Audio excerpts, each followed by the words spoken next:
আবার আল্লাহ রাগান্বিত হইয়া দেখুন এই কিছুদিন আগে প্রায় 1 মাসের মতো বৃষ্টি ছিল। কেন আল্লাহর এত গজব, তোমার আমার গুনার কারণে কিন্তু আমার আল্লাহ রাগান্বিত হইয়া আমার আল্লাহ তাআলা কিন্তু এজন্য দিনে বৃষ্টি দেয়, রাতেও বৃষ্টি পড়ে, কাজ করতে পারো না, খাইতে পারো না, কোনো জায়গায় যাইতে পারো না, যাওয়ার কোনো পদ্ধতি নাই।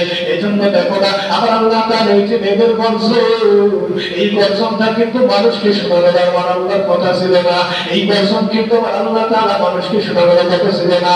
কেন না এখন মানে গুনাহ করার কারণে আগে ছোটবেলায় শুনতাম এই দেখতে যখন আকাশ থেকে ধারা পড়তো, এই ধারা পড়ার কারণে মানুষ মারা যাইত না, গাছ বসে পড়তো, পশু পাখি বসে পড়তো, পশু পাখি মারা যাইত, গাছ মারা যাইত। কিন্তু বর্তমানে এখন শুনতে পাই অনেক মানুষ এখানে ওখানে অনেক মানুষ এই ধারা পড়ে মারা যাইতেছে রে বাবা। তাও আবার দিনে কেন আমার আল্লাহ যেটা কথা ছিল না, ও বান্দা তুই আমার মালিকরে ডাকবি না, আর আমার আল্লাহ তোমারে খাওয়াইতেই থাকবে, খাওয়াইতেই থাকবে। তারপর আমার আল্লাহর বিরোধিতা শুরু করে দিয়েছো। আল্লাহ তাআলা কেন বৃষ্টি দেয়, আল্লাহ কেন আমাদেরকে খাইতে দেয় না, আল্লাহ কেন আমার চলতে দেয় না, আল্লাহ কেন আমার রোগ দেয়, তারপর আমার মাওলার বিরোধিতা শুরু করে দিয়েছো।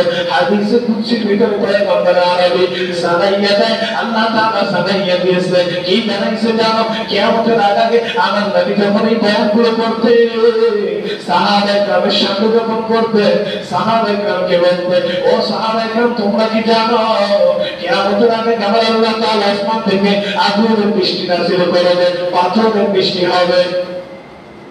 বেশি সময় বাকি নেই।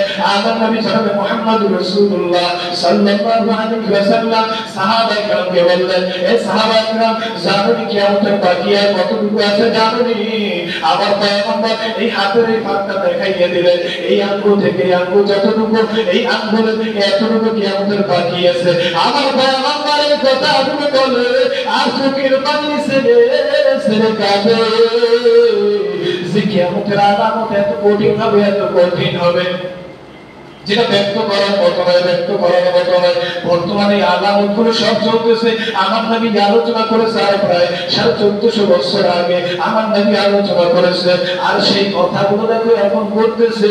আমার নবী চলে গেছে 1450 বছর আগে, আর তার দেখো আমার নবী সাধারণ আগুনের উদাহরণ দিয়ে বুঝাইছে। কিন্তু এই আগুনের দিকে তাকাইয়া দেখো কিয়ামতের দিন কিন্তু আমার নবী ওই সময় বলেছে কিয়ামত অতি নিকটে, অতি নিকটে। 1450 বছর পার হয়ে গেছে, এখন কিয়ামতের সমস্ত আলামতগুলো প্রকাশ পাইতেছে। নচেত আমার আল্লাহ কেন আজকে আমাদের উপরে এত গজব কেন দিবে?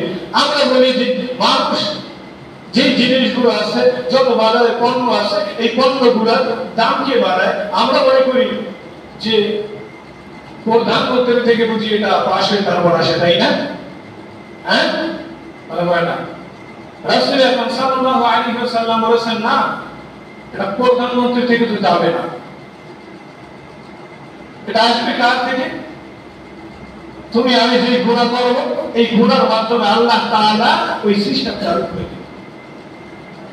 যত গুনাহ করব তত দেশের অবস্থা আরো খারাপ হবে। যত গুনাহ করব আল্লাহ তাআলা আমাদের উপর করবে।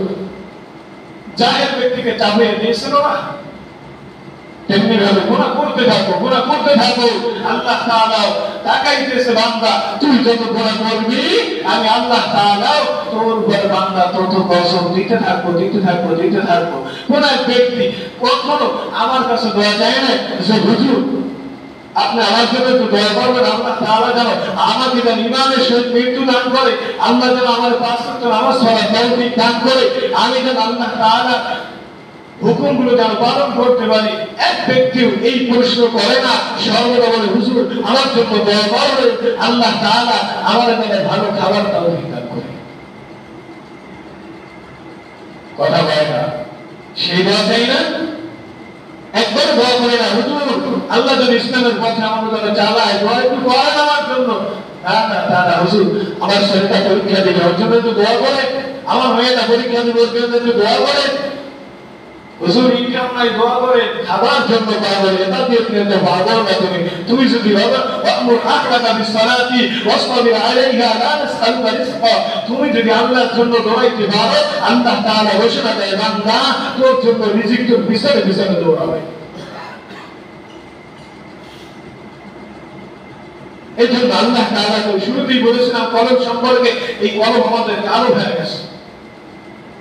এই কলমকে পরিষ্কার করতে হলে বেশি বেশি কি করা লাগবে ভাই? জিকির করতে হবে। আর যদি জিকির না করি এই কলমকে পরিষ্কার করা সম্ভব নয়।